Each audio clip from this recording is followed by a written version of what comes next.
એટલી બધી ગરીબ નથી. કોંગ્રેસ પાસે બધા બેઠા પૈસા રૂપિયા જ છે. કોંગ્રેસ પાસે વોટ છે, એ જ મોટો નફો આ નોટું છે. કોંગ્રેસનો ગરીબ ઉમેદવાર નહીં લડી શકે. આઝાદીથી અત્યાર સુધી કોંગ્રેસનો કાર્યકર લડતો આવ્યો છે. આજે આ ભાજપ સરકાર ચાલી રહી છે.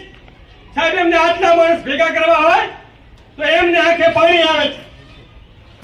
ત્યારે આ રાધનપુર, સાતલપુર અને સમીના યુવાનોને, વડીલોને, આગેવાનોને, બહેનોને હજી અમે કઈક ઓળા પડ્યા છીએ.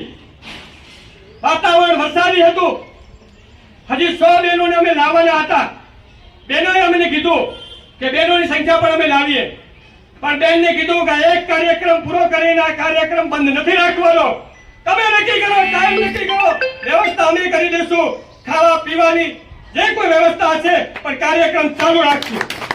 પ્રદેશના પ્રમુખ આવે, તુષારભાઈ ચૌધરી આવે, ટૂંક સમયની અંદર આપ બધા નક્કી કરતા હો તો એમનો પણ પ્રોગ્રામ રાખીએ, એમનો પણ આપણે સન્માન કરીએ અને એમને આપણા તાલુકા, જિલ્લા અને વિસ્તારની વાત કરીએ અને એમને આપણી વાતોથી વાકેફ કરીએ અને તમારી સમક્ષ રજૂ કરીએ કે સાહેબ, અમને આ લોકો કઈ પ્રમુખ આપો, આ લોકો કઈ શહેરનો પ્રમુખ આપો અને પછી અમે ટિકિટો આલો. સાહેબ, અમે રિઝલ્ટ કરીને આપી દઈશું, તમને રિઝલ્ટ લઈને આપી દઈશું. જો આ વસ્તુ નહીં કરીએ, બાબા દાદાની નીતિ બંધ નહીં કરીએ, બચાવીનો માણસ છે, હરદાસભાઈનો માણસ છે અને ટિકિટ નહીં જીતે એવો માણસની ટિકિટ આપશો તો જ કોંગ્રેસ મજબૂત થશે. એવો આપણે બધા સંકલ્પ કરીએ. કાર્યકર એ તમારા માટે મહાન છે. જ્યારે અમે મીટિંગ કરશું, લોકલ સ્થાનિક મીટિંગ કરશું, કોઈ આગળ સ્ટેજ નહીં રાખીએ. તમારી માટે તમે બધા હાથ મજબૂત કરવા વાળા છો. આ બધી ભાંગીઓમાંથી ભૂલીને બહાર આવવું પડશે તો જ કોંગ્રેસ મજબૂત બનશે. અને ગામડે ગામડે હજી આપણા સૈનિકો બેઠા છે. જ્યાં જતું કરવું પડે એને કહેજો. ટિકિટ બચાવીને નહીં તો નહીં, રમેશભાઈને નહીં તો નહીં. અમારી ફૂલ તૈયારી છે, પણ કોંગ્રેસ જીતે એવા ઉમેદવારો પસંદ કરે. બાકી પાટણથી લેટર પેડ આપીને ઠોકી બેહારશે તો એ ઘરે ભેગા થશે. એની અમારી જવાબદારી નથી.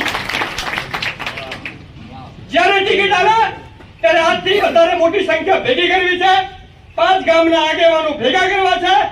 એમાંથી લોકો એમ કહે કે આ ઉમેદવાર, એને આપણે ઉમેદવારી કરાવશું ને કરાવશું. વાતો એવી કરે છે કોંગ્રેસ પાસે પૈસા નથી. અમે તો ભાજપમાં જતા રહ્યા. એ પણ આપણી કમનસીબી છે. કોંગ્રેસનું નેતૃત્વ કાચું છે, એ સ્વીકારવું પડશે. ખોરાથી કોંગ્રેસના આગેવાનને જાગૃત કરી અને આપણા